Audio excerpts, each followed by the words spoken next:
Pepe, please make me look professional. Just make me look professional.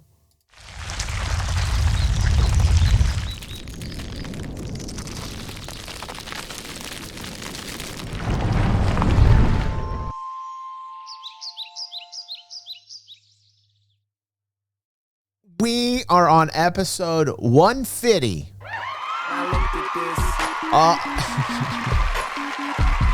That wasn't professional, Pepe. Sorry. It's as professional as I get tonight. Thank you so much for that, Vincent. Look at that. 17 months like a boss. Thank you so much for your love and support, Vincent. If you're watching this on YouTube, you want to like, you want to share, you want to spark some enthusiasm for our get-togethers where we have watch parties for D&D, NPC D&D by Viva Vldl, which we love. We are on episode 150. There are only 100 episodes left until we are done. Can you guys believe that? So let's watch it. I'm like, the fact that I know there's only 100 episodes left is like crazy. We should be done by 2029, by the way. 2029 is when we're going to finish this. Ride on my hover bike? Sorry about the hover bike, everybody. Sorry. Listen, that's from a Star Citizen stream. I apologize that the hover bike is in there. Let's not let it snap our fantasy reality, okay? Pepe, please. We look so unprofessional tonight. Okay. Thank you. I follow the quiet footsteps. Yeah, you head in the direction. Hark, quiet footsteps. So you see a very nice manor-looking building up here before you, and he ushers you inside of his house very quickly. And you see that you are now in Ricky's manor. Okay. The secret lair. They're in the secret lair. Well, Bob. The doll that I got from Scabatha. Oh, right, yeah. They have something to do with... Okay, by the way, I'm going to pause a lot, so if you're one of those people that don't like people that pause and talk all the time, then you're definitely on the wrong channel. Hi, I'm DG of DG360. How many people want a secret lair? Put a 1 down there so I know if you're watching. I've always wanted a secret lair. Every time I see somebody have a secret lair, I get completely jealous. When I first knew about secret lairs was Batman. And, man, I was so upset at Batman.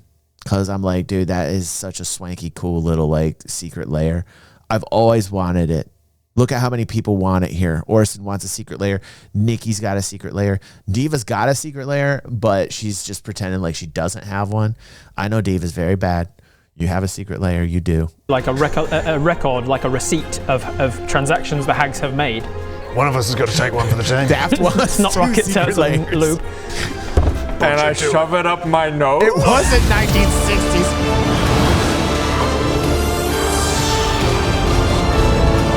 Although I did enjoy it. I loved all the Batmans. Except for the one with Clooney. I didn't like that one. This thing is large. So you can try. What are you doing?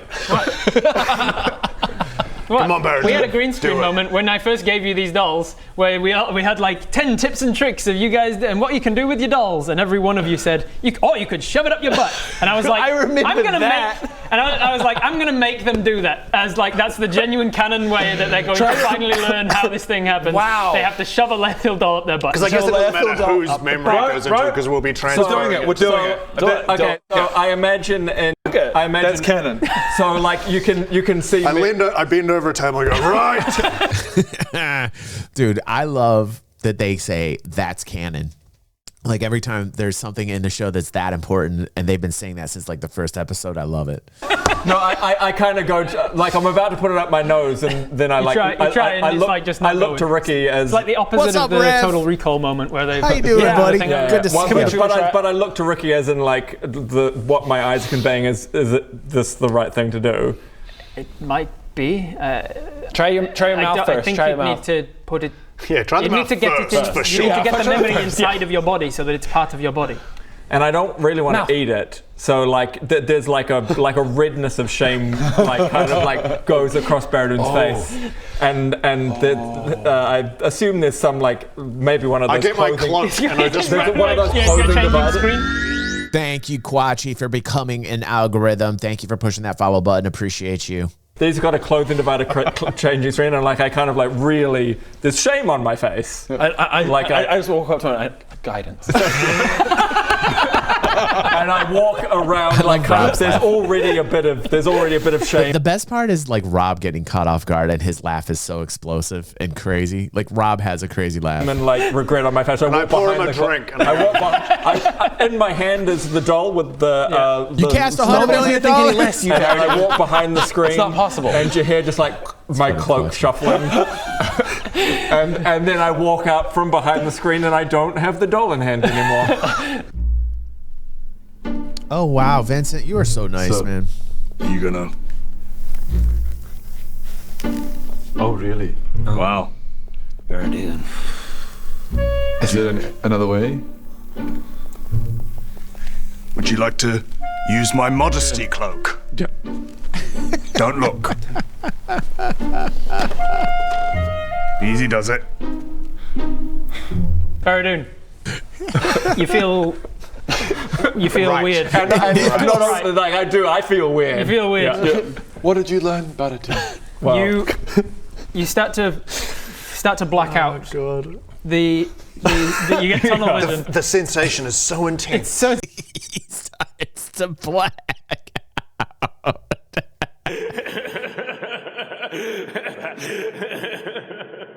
Am I the only one that loves doing that in a Dungeons & Dragons game when the Dungeon Master is saying something that has like sexual connotations in it, actually like focusing on making that the subject matter? I've seen it many times here. I've done it many times myself. since you get the tunnel vision, everything goes dark, everything goes black, and then your senses are no longer your own, as you are now watching through a first-person view. As you look down at your hands and see that you're Leothil, and you reach a shaky hand up and knock on a heavy wooden door in a dark, damp stone corridor. Can I have a... Sorry, did you say Leothil? This is the layout memory of... He is Leothil as he's doing these things. Oh, he's stuck up his butt, so now he's got the memory. Yeah, it's got What? No, Everybody knows how... Yeah, you everybody come knows out of how- that thing just like slightly awkwardly walking. this is going to be it's probably quite just a sharp. perception check, I think. Yeah, I'm gonna have to heal wounds after this. I think. He's got pointy ears enough. 17 plus 1, 18. All right, one of those you arrows that goes in, recognize but when you the pull it out- architecture of the door and the corridor that you're in as part of the Palace of Heart's Desires.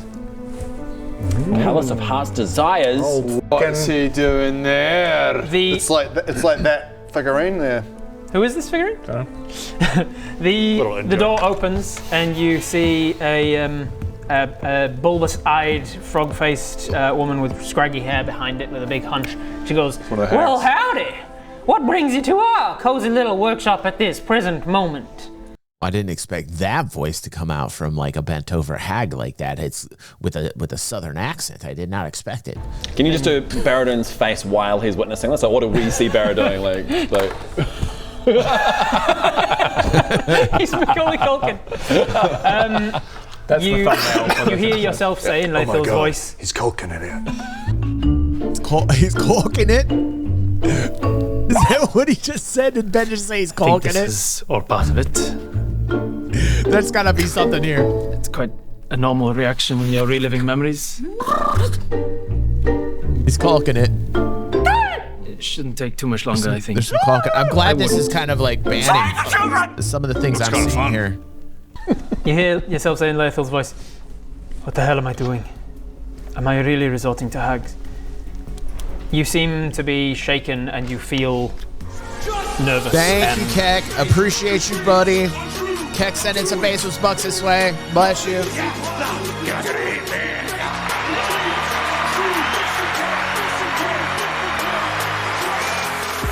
Keck coming in, enjoying the fantasy time. It's fantasy night. All my adventurers are here. Let's keep going. Like it's a last resort. Like it's a last Am I resort. feeling his feelings? You're feeling his so feelings. Leothil was hesitant to do this. Seems like it. You look down at your long, slender hands shaking. You clasp them beneath your robes behind your back as you try to steel yourself to cross the threshold.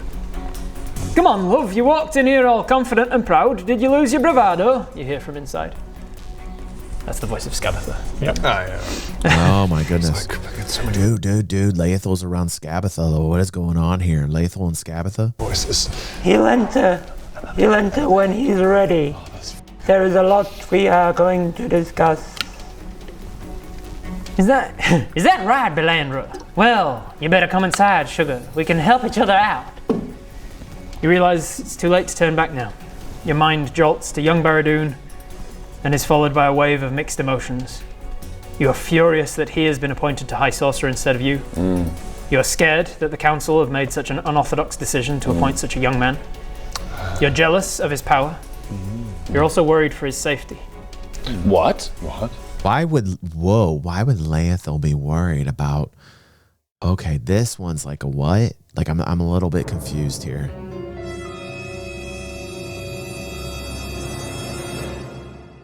Why would Laethel be concerned about Baradoon's safety? That makes no sense right there. What will the hags do to him if he makes this deal? Will they kill him? You couldn't put his family through that, not after experiencing what it's like to lose someone. And within this memory, you have a flash of a memory of an elven woman being killed in a home invasion. We're not going to kill him. A voice interrupts, answering your thoughts and snapping you from your reverie. You're standing now in a small, unassuming stone workshop in the dungeon of this otherwise lavish and opulent palace. On the bench to the left is a half-worked children's toy and some wood-carving tools. On a bench to the right is a half-finished marionette puppet and a stack of plays. And on the middle bench, a gruesome scene of several fishers' last moments, punctuated with sharpened butcher's tools. You're not going to kill him, you stammer, relieved that there will be a non-violent end to this. Galathak was tough enough on you, even with you going to troubles to keep him alive and appeasing your own conscience that way. No, we are not. But you came to us for a reason, didn't you? So let's get on with it, shall we, sugar? And her froggy hand reaches out and closes the door behind you. Over the next little while, the scene plays out for you that Scabatha, Hag of the Past, took the memory of his mother being killed and all of the moments of trauma that followed that event in his past. Without the first-hand memories of what it's like to lose someone, he wasn't as likely to hold back on killing others. Bavlorna, Hag of the Present. Sorry. Are we talking about removing memories from Baradoon? No, from Laethel. So he's being dreamed in first person because he's experienced. Oh my god, that's such a fail. Jesus, Alan. Come on, Alan and Rowan, get with the script here, for God's sake, you two. Sorry, my brain's struggling to follow. Baradoon's experiencing Laethel's point memory of view. of going years ago, going to the hags to make these deals. And Laethel feeling jealous of Baradoon in the past. Also worried. And something about Besties for Life that I guess I don't remember, or something that's going to happen that the girls are trying to mysteriously cover from me as not to spoil me. I can't remember any of this. The Besties for Life and the tattoo on his forearm. I don't remember that. So I'm not quite sure if that's going to happen in the future or if that's already happened. Also, Keck said, just for confusion, back in the before times when I played D&D 2.0, my go-to NPC was the Indian shopkeeper. Interesting. Maddie says, no, Baradoon at the start of the whole game kept insisting that Laethel was his BFF. I'll have to go back. Game kept insisting that there is no tattoo. I was just joking. Okay, all right, Maddie. Okay, sorry about that. I'm trying to... But also worried for Baradoon? Connect the dots. Not such a bad guy. Okay. Maybe. Possibly. Again, probably better high sorcerer than this. I take my D&D seriously. Becoming more of a bad guy because he's had the trauma of his mother taken away. He now no longer has the trauma of his mother after this deal. Bavlorna, Hag of the Present, took his sense of empathy. There it is. He is incapable of truly feeling what others are experiencing. Without it, he is more likely to... Wait, hold on. I'm going back just a second. Taken away. He now no longer has the trauma of his mother after this deal. Bavlorna, Hag of the Present, took his... You remember how Bavlorna or one of the hags could take the memories away? Remember that? With that cauldron. I think it was the cauldron. So this is what's going on Sense here. of empathy. There it is. He is incapable of truly feeling what others are experiencing. Without it, he is more likely to tend towards cruel acts. Endelin, Hag of the Future, took from him all of his hope of redemption. In every possible future, he is destined to pursue a path of power and greed until... Damn. There's people out there like this, it kills him. Yeah. And in return, they gave him little nudges and pushes with his arcane research. Yeah, man, there are so many people out there like that don't need to make a deal with a hag to take that shit away from them. And there's like a scary portion of people out there like that like lose all faith and hope, and then they go to a path of like destruction and shit, man. Now I'm getting spooked out with this music too. This is getting really intense. They're doing a really good job to ensure that he stayed as the most brilliant, cutting-edge, out-of-the-box thinker in all of the lands. The reason he is unchallenged as head of arcane research. He is a brilliant mind. And when the time is right, we will give you the means to sap Barad-dûr of all his power. Dang, deal with the hags. It seems that they were the ones who gave him the idea for the machine that sapped your power back in episode 2. Mm-hmm. Outrageous. Fucking hags, bro. Are these parts that were taken from Leothal parts we can get back? Or... As you come back out of your reverie and... We're not experiencing this. No, like Barad-dûr tells us all the yeah, it's just sitting there. You feel something, you feel like an uneasy pain inside you has eased now, as if it has dissolved into your person, this memory now being part of you. Is the doll still there? I mean, that would not be cool.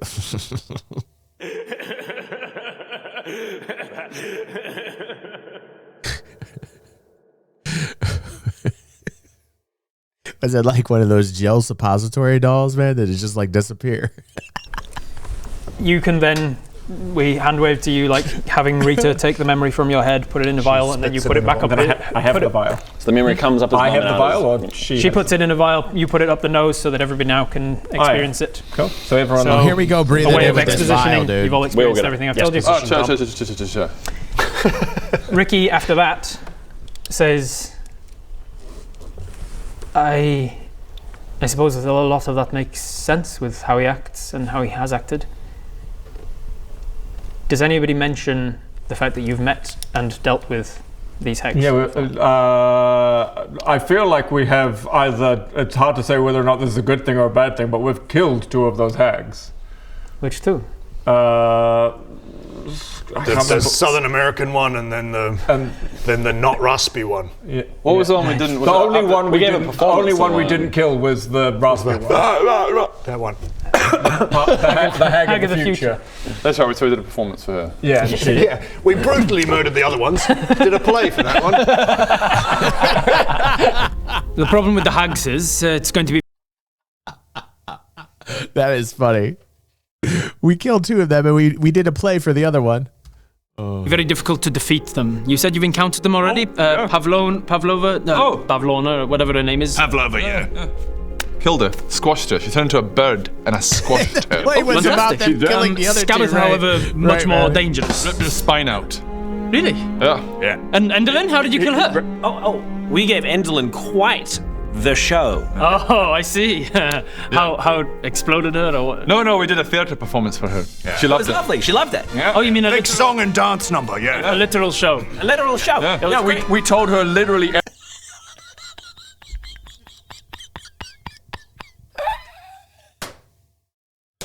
They need to do this more, because sometimes I forget. As you start to watch, you start to forget the things that you watched, and that is the reason why I know you guys are coming here. You know, the cool thing is like I'm starting after episode 150. I get why you guys were like looking for somebody to watch this with you. I totally understand it now. I was like, you know, hey, let me try this and let's see if we can get some people together to watch this. And I'm like, I don't know if this is going to work. Right. And I think right now I'm having this revelation at 150 episodes. It's like, you kind of want to watch this with people to go over those memories again and just like continue. I can see myself probably watching this like 2 or 3 times. You know what I mean? Everything we've ever done, we like told her the chronological story of our story. It was great. Innovation. Yeah. Through theatre, through the arts. Yeah. Treading the boards. You would have loved it. She's probably the most dangerous one of the 3. Right. So what should we have done? Maybe killed her. Right. I don't know. We're feeling better. Stop it. Well, that was the day we tried to D&D. I remember and then I forget. Ricky tells you of his understanding of hags. They're very difficult to know too much about, but he is a high-level wizard and does understand a lot about magic. He says, as far as I understand, most hag deals are null and void when the hag dies, which would mean that with Bavlona's death, Leothil will now remember his mother's death and the trauma that came with it. Wasn't there something about didn't the hags get revived or something? Or am I high? Am I drunk? What? So hang on. So probably the one chucking back this whiskey, which keeps putting itself back up in the bottle. was the past. Hag of the past. So now he's got the memory back. Who was the other one? But he has no empathy, so he wouldn't feel anything about it. Scabatha, who is Hag of the present, took his sense of empathy, and so he's probably got his empathy back now. Oh, okay, so I mean now we can probably be reasoned with. Yeah. So however, the Hag that you didn't kill took from him all of the futures where he redeems himself. What do you mean by it? Took from him all of the futures? She's the Hag of the future, and she took all of his futures where he is a good guy. Not memories or aspirations. She took those futures from him. It's just literally those futures are no longer they're not possible for him to achieve. She closed all the door to the probabilities that made him a nice guy. All his moments of redemption, she took them away. She closed all the doors to the alternate realities. Holy God. What a very Hag thing to do. Whew. That's pretty cruel. Imagine, like almost in a weird way, you can almost, like Lethal then becomes like almost likable. You know, like you feel bad for him. It's like, but he did make the deal with the Hags, didn't he? Or did the Hags devise it the whole time? Did the Hags, okay, answer me something for those that are watching. Did the Hags trick Lethal into this whole idea? Or did Lethal want this and strike the deal with the Hags? That's where I'm starting to like get the lines they're just like blurring together.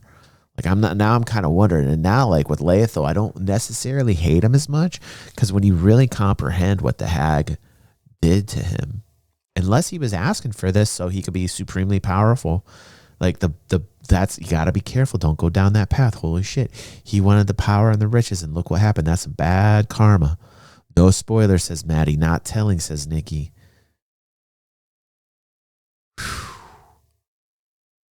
Suffer, suffer, says Maddie. Oh my goodness, this is deep. This is deep. Killer. I think we gotta go and find the Hag again. Or put on a fucking hell of a Dragon says her lips are sealed. That is also an option. You can. I'm telling you what, I am highly entertained by this. I tell everybody that I see, I'm like, you guys, if you're into Dungeons & Dragons, you got to check this out. You got to check this Azerim out. Not even my channel, not even us watching it. I'm like, you guys got to check this out. Because there's like moments in the show where you're just like, whew, the story's so good. Like Rob does such a good job at this. Convince her to let the deal loose, which is what what's the Hag of the Future's name Time again? to Endolin. strut the board. She's the only remaining one. Okay. So with Lethal, and I'm sorry, I keep pausing, but this is just part of the show. I'm sorry about that. But like another revelation that hits is like it impacts the show is so much more impactful with the environment that they have now, this new tavern and this new set. And the sounds that you're using and the music that they're using are like getting you more and more into it. Like they're shaping and crafting their art to make it even more like you get sucked in. I love it. Like every episode gets slightly better technically. Very unlike this show. I know, Pepe. Shut it. Pepe, I don't want to hear it from you. Still destined for a life of pursuing power until he I kills want him. it to be a professional show. He's destined also for arcane breakthroughs, because with his drawbacks comes the things that they were giving him. Yeah. The brilliant ideas that he's had in his past, he's no longer capable of replicating those things because the Hag of the past is gone. The brilliant innovation that he has in any present moment, that's gone. Oh, so he's not as innovative anymore. Not as powerful. But he is destined for brilliance. But he must fit. In this case, probably means high sorcerer. Does he know that I did? He'd feel it, eh? He would probably recognise. He might go into probably like recognise that he's trying to do things, and he's like, "Why are the ideas not coming to me? Why do I suck so much? Yeah. And why do I feel for that homeless person? He might not know that they're dead. Yeah. So he might think he's brilliant again. But so just to clarify, what am I just drunk? Wasn't there something about the fucking one from the past or the future or the present bringing the other one's fucking back or something? I don't think so. No. Nothing. You mean Indolin, the Hag of the future? Shut up. I've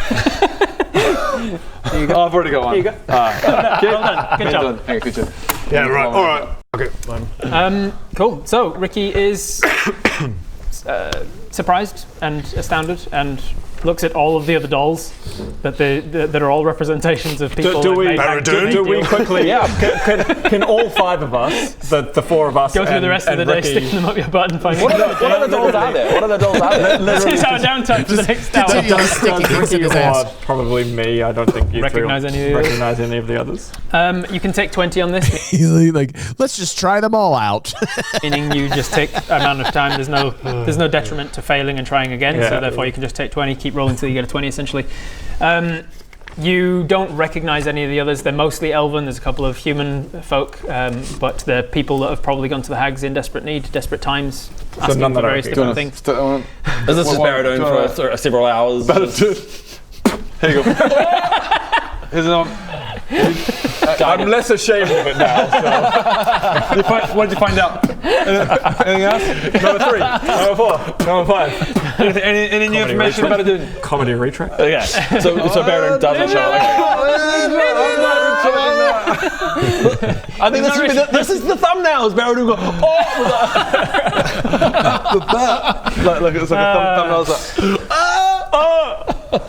Great. Jump up its butt. So there's genuinely no point in doing any more of these, I don't think, if I don't recognize them. Late 30s, almost 40. Almost 40. Because all of these, two-thirds of these deals will also now be defunct because we've killed 2 of the hags. So it's pointless even finding out what they are. Yep. Because even if we found out what they were, and we're like, ooh, that person has this thing, it's not even the case anymore, so it doesn't even matter. You don't want to just for shits and giggles? Let's stick it up my butt. Here we go. Alright, Baradun, I want you to help me world build somebody. You find a statuette. I was actually looking at the thumbnail to see if they actually did the thumbnail like that, and you can see right here they got his face doing that. So they really have. He's like, oh, he's like the color. I think we should do the same. Of what? An elf? Let's find an elf because it's a human. They're long dead. All right, so you find an elf, and man, woman, child, elderly person. Let's go for someone. Don't put the child again. Elven. Middle-aged elven. Could be dead. Middle-aged elven man, woman. Which one? Middle-aged man. Oh, yeah. The big fat one? You held that over, and Ricky says, "That's not going. You need the lubricating, unifying, binding theory." Thank you, Budget. Thanks for helping. And I don't even. I've lost so much shame. You're not going to go, oh, okay. I've lost so much shame now that he just kind of hikes up his. Puts his foot up on the deck. So, hang on a sec. All of these represent people's memories? Yes. Right? Yes. Can we find, Deals that they've made and things, yeah. right? Can we find more information out? I suppose. This is such a Viva La Dirt League portion of the D&D. This is what makes Viva La Dirt League D&D very fun, because they bring humor to it, right?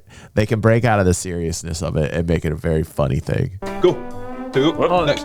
Yes, Diva. Get up there. Yes. So Diva, just so I can clear up things here, because Diva's like, is he using them as a butt plug? I am confused. So Diva, these dolls actually are containing memories of people, and in order for them to get the memories, they have to insert them up their rectum. That is, and it's part of canon now. And so Diva, you are now caught up that they are shoving dolls in their rectums and in their bums to remember things from other people, which is a little bit creepy, but it is now canon. Whoa. It's going to work. That's not going to... I'm okay. Come on, Budger. Baradun, Get up. come on. Do we need to know the deals of all these strange beasts? It doesn't hurt to know. Knowledge is power. It doesn't hurt to know. It hurts to know. I'm spitting on them. I don't think it's something we need. We need the... Come on, go. You got a point. I think it's a good idea. Yeah, good. Come on. Oh, that's me. I feel like this is one of those defining moments where people be like, what's the difference between you guys and Critical Role? They do, man. That's why I love them. Viva La Dirt League. I bet you can find, with Scan and Shot all of season 1, I bet you can find moments. Like you don't see anything, but I just kind of hike my robe. Yeah, but you see enough leg to kind of Oh, there we go. Yeah, but you just kind of just go. Just a bit deep behind the eyes. So between you, what did this elven? What did we say, man? What did this older and like he's dressed in finery as well. So like he's probably well-to-do. He's probably like finery one of the, maybe not necessarily one of 5 families, but possibly like high up. Maybe one of them. What do we reckon he went to the hags to get? I reckon just in case one day. His wife cheated on him and he wanted to remove that memory to remove the pain. Ah, okay, I like this. Oh, okay, this can tie in with something. All right. Baradoon, you find yourself knocking on that same door, but your skin is slightly more tanned. Sorry, hang on, I was too engrossed in that I wasn't listening. He only just started. So what was that?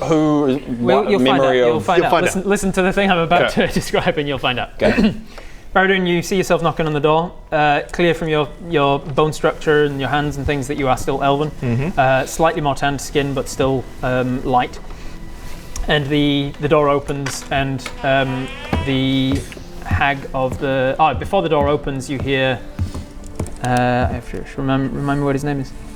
Ah, it's Trenton. Trenton.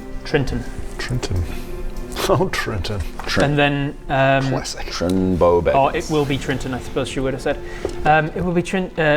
Get the door, Bavlon, or it will be Trenton. And she opens the door, and Bavlon is there, the big old yokel one. She's like, well, you've gone and made it a long way from where you're from, up in the Thilifern Islands. Why don't you come on in, Trenton? And he steps inside, and you can see yourself lift up and drop a hood. It's clear that he's tried to not be seen. And he says, I take it you already know why I'm here. And Scabbeth says, well, I don't, love. I won't know for another hour yet. I won't know till you either tell us or till it's become the past. And Endelyn says, but I do. You want rid of the pain. He says, yes, Maddie, yes. I can't live this life anymore. Wait, I just gotta say something. Why I love Maddie so much is because I'm getting sucked into this, right? And I'm listening to Rob's story and the memory and the music. All right. And we're starting to learn about this guy. And I'm trying to figure out how he ties into the story, and everything's very tense. And then and then I looked down at chat. Maddie says, remember, this doll is already up Baradoon's butt. I'm sorry, wrong button. Where's my Maddie button? That was the coup button. Wait.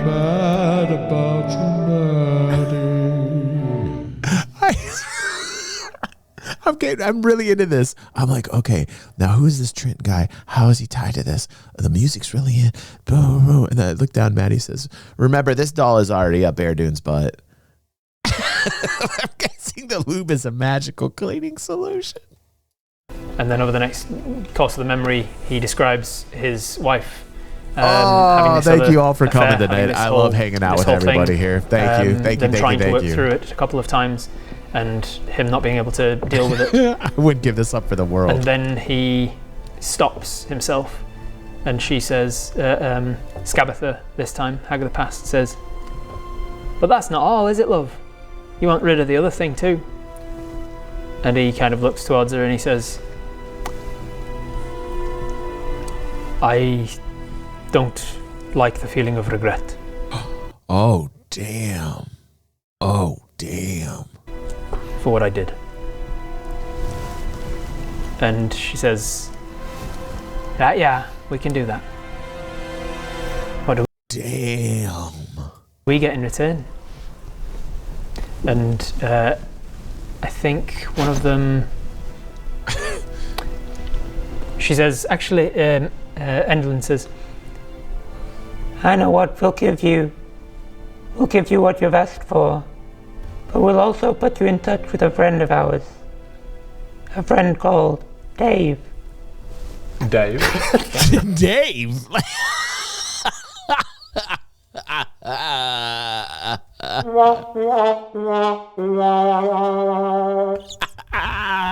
Dave. Holy shit, I'm dying.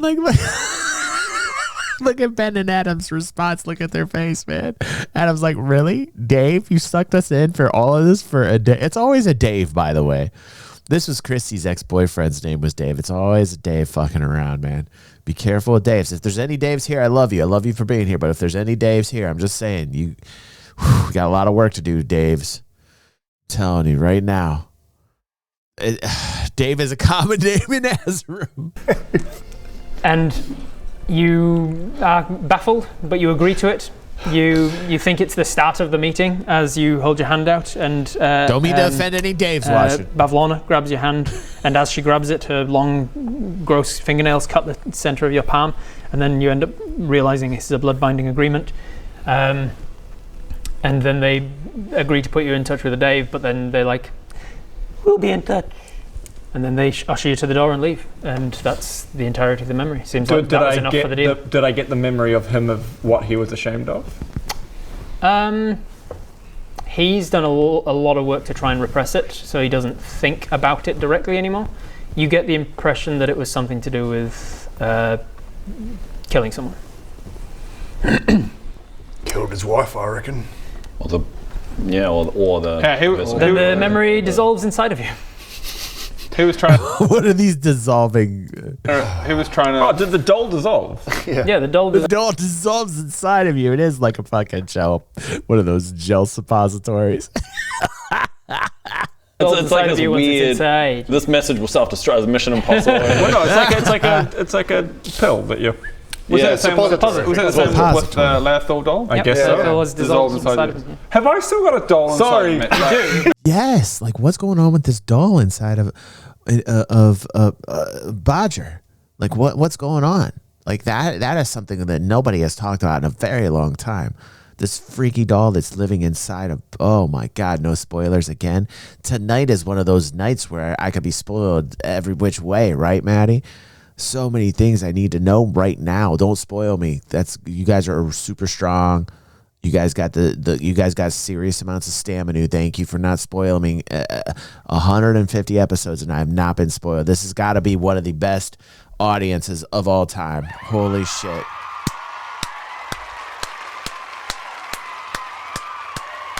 Holy shit. You guys are awesome.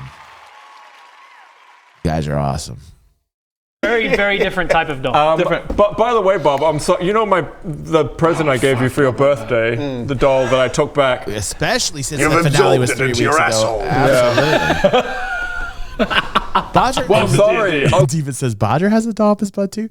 We don't know how it got there, Diva, but it is inside him. I mean, we know that this doll basically became part of him. And I don't think it was up his butt. Did it go through his belly button or something? We don't know the answer for your birthday. Thank you, and this time don't absorb it inside your bum. I'll try not. That's just a general rule for gifts. Yeah. Any gift. You know how we're doing YouTube shorts of like various little clips? I think I want that without context of anything at all. I'm sorry, you're not the gift. Dragon says we will wait until you forget again, and then we will also not tell you, says Dragons. You cool mistress dragons. And Diva's just now getting to this. Yeah, Diva, you must have missed that episode. I'm telling you what, there was this freaky doll, and it was like following him around. And then like Rowan touched it, and then the doll like kept following him, and then like merged. And so he's got this doll inside of him. I still don't even know what's going on with that. It's almost as creepy as that mask. Don't even get me started about the mask. I absorbed it in my asshole. It's gone. That's definitely the outro and the tease. It's part of his arm, says Nikki. Oh, that doll's freaky deaky. That doll's all, don't say mommy or mommy. Stop it. That doll freaked me the fuck out. That's what brought on my J. Fred Muggs conversation about, remember? It was that doll, and it was that particular week I talked about the J. Fred Muggs monkey doll when I was a kid want to attack me. You guys remember that? Remember I was talking about that crazy monkey, J. Fred Muggs, and then I found out that J. Fred Muggs is actually a real monkey from the 50s and 60s that got hired as an anchor person on the news, even though it was a monkey, and the anchor got fired on NPC, and they made this monkey be an anchor on NBC News. I'm not kidding about this, by the way. This actually happened. And I learned all about that because of this story. So that porcelain doll brought out the story about J. Fred Muggs. These are for the next episode. Hey, Baradun. Yeah? What? Can I get my Which doll back? nobody remembers, Pepe, I know. I mean, I'll wash it first, obviously. It's the one. Yeah, again, I will wash it. But I'd like it back. It's gone, Bob. What do you mean? You know when you're feeling a little bit sick and you go to the local healer and they give you some medicine and you put it in your mouth. What? Well, you know, your suppository. You put it up your butt, and then it dissolves. Pull up your bum. That's not how I take. Wait, did you dissolve Lethal in your ass? Dissolved your birthday present in my ass. Not again, Baradoon. I'm sorry. Stop doing this with my birthday presents. First the Great Hammer and now this. I'm sorry. I just love putting things up my ass, Bob. Oh, Jesus. All right, so continuing with more improvised things I don't that think people so. have made. No, I've shoved enough up my butt for one day. Do you need a cure wounds? I don't think it's hurt me. It doesn't hurt you. Like, well, that could be sharp. I don't know. He goes, I don't think it's hurt me, Greg. We lubed it up, Greg. Okay. I'm just checking. I'm uncomfortable with myself. Yeah.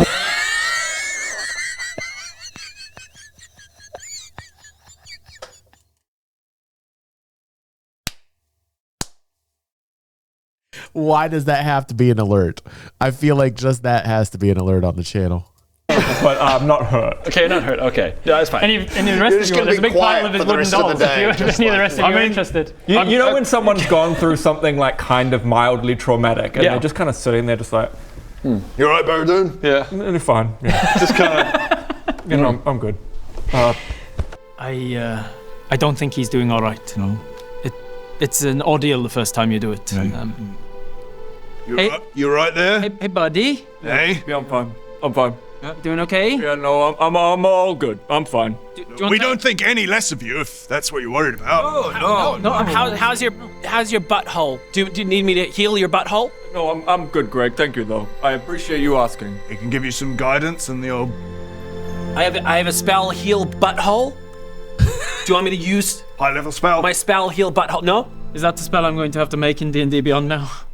I thought I already had it. Damn it. Would you I'm like sure it'll come in handy. Would you like to take a seat? it's a specific heal butthole spell. Heal butthole. Heal butthole. All right, so you spend some amount of time with Bodger interested, it sounds like. Well, I mean, if everyone's doing it. I mean. Just a bonding moment, just to help Baradoon get over his... I just don't want Baradoon to feel weird about it. You start searching through them. That guy's too thin. Guys, I feel like we should kind of move on with it. My realm's always so thin, damn it. By the way, I feel that's very accurate. I feel like that's what my shoulders and my head would look like on Adam's body. I feel like my head would be like 2 times as big as the entire body that it's put upon. Like giant DG head, like is actual real scaling. That was the real scale. That We'll reach out and then you just slap us. All right, never mind. I scrape all the dolls back into my bag of holding. Is that what you call it? Ricky then gives you another. He continues with the documents that he's got. Anyway, he's like, so should we? You guys finish sticking shit up your ass? Should we move on? Like, oh yeah, Ricky. Right? Yeah. Sorry, I forgot you were here, Ricky. That was the whole thing. That got weird. Ricky's had a long rest. Okay. Baradoon, do another one. Can I put one up my butt? Yeah. Ultimately, what it comes down to is that because you failed to Evelyn, you take that one. Lathan is redeemable. Okay. When humans try to be so serious, like you always laugh because it does devolve into these like situations where you can remember like when you're kids and you just talk however the fuck you want. It always devolves into like weird ass situations, you know. So what it means for the rest of your quest, the rest of your guys. So it's gonna be. Hey, stop it! Stop putting things on your butthole!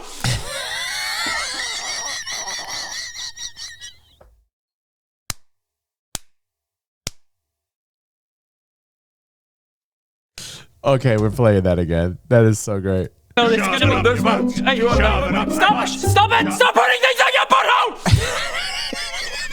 Exposition for the rest of the campaign. It's the quest that you need to go on for the rest of the.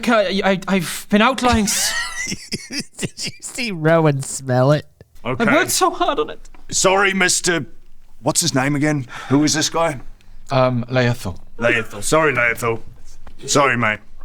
Anyway, he hands you a copy of the original written statement from Master Padrick reporting that the stars pointed to Kelathak being transported. Stop. No. That's not what we're doing. Master Padrick reported at the time that the stars, with him being a divination wizard, the stars pointed to Kelathak being transported against his will to another plane. This was the original document that was forged by this guy. Oh, we saw this, but it was redacted or something? You did, yeah. There was parts of this that were redacted from Yaris Goldhorn's notes, and it was mostly speculation. Now you've got the actual written document. And then finally, he says, I have a few... I have one more memory to show you. He takes out another vial, sticks it into Rita's nose, and her eyes open and projects this illusion to the room, this memory to all of you, seeing it through first person. So the memory picks up with him in a similar setting as the last one, where he's teaching Leothil a spell. He says, this is me teaching Leothil a spell that I'd developed in my research into duplicating or forging entire people instead of documents. I was looking into whether it would be possible to grow from a cell or so, like an entire person that was you, to use as a secondary version of yourself. You see, as the thing plays out, that Leothil starts asking a bunch of questions, like, this creature that is grown, is it under your command? And Ricky says, no, I don't believe so. Leothil thinks for a moment and says, could it be? Possibly, I'm not sure. I'm just what I've gotten, and he's showing off this this prototype. Essentially, it's growing in like this glass vat that he's lugged into Leothil's office, and it looks like a child version of Ricky. It's all sort of Keanu Reeves over in Matrix, and he's all like this bubble of goo. And he says, from the current developmental period, it seems like it would take 120 or so days, give or take, to grow to full maturity. Oh snap! Oh snap! Is this the Ricky that they're with right now? Is the substitute one that? Oh snap! This isn't Ricky Phantasma. This is whatever was in that vat. And it's under the control of Leothil, and they're going to have to fight this thing, man. Oh, snap. And I'm not sure if it becomes sentient at that point. Leothil says, is it only yourself that you can replicate? I don't believe so. I did have to, and he brings up his hand and shows that there's a huge scar in the center of his palm. He said I had to cut out a chunk of my flesh in order to have something to start from. But if I'll go to the clerics to regenerate that at some point. This is right. So a chunk of flesh, you say? Says yes, about a cubic inch. Okay. So maybe now I'm changing my mind, and it wasn't Ricky. Maybe he didn't murder Ricky and then raise this fake Ricky. Maybe he's just gonna get this idea and then take a chunk of flesh out of who? Don't spoil me. What's going on here? So. Eventually, Leothil gets to the end of this scene as it's playing out for you and says, oh, damn it. Oh, damn it. Oh, damn it. This is why I need Wednesday night. Listen, we need the love and support. We need that financial support to make Wednesday night Dungeons and Dragons night so I can watch another one of these. I am so hyped up to know what's going to happen, and now I don't. So I got to wait till next week. Listen, everybody, thank you for watching. If you're on YouTube, like and share. I'm really beside myself now. It's getting super awesome. Episode 150, 100 more to go. We're kicking ass. I want to do another, but I can't. I got a day.